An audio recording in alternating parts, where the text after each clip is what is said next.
Hello everyone, welcome back to another episode of Gaming Basics.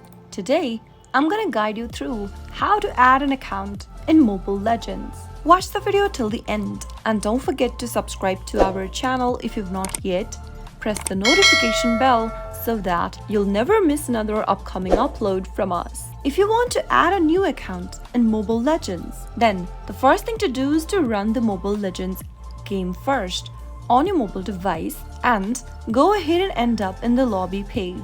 From the lobby page, tap on your avatar or your profile picture located at the top left hand corner. This will open up your profile. Tap on the account tab from the left hand side menu at the bottom. Now from the account settings page, you'll be able to see the accounts you are logged in with and other third-party accounts that you have not signed in with yet. Select any one account type and tap on it. In my case, I'm gonna select the sign in with Apple option at the bottom. Tap on the continue button to continue logging in and you'll be able to add a new account to Mobile Legends. That is how you can easily add an account in Mobile Legends with a few simple steps. I hope the tutorial was helpful to you. If it was, go ahead and give us a thumbs up. I'll be back soon with more videos like this. Thanks for watching.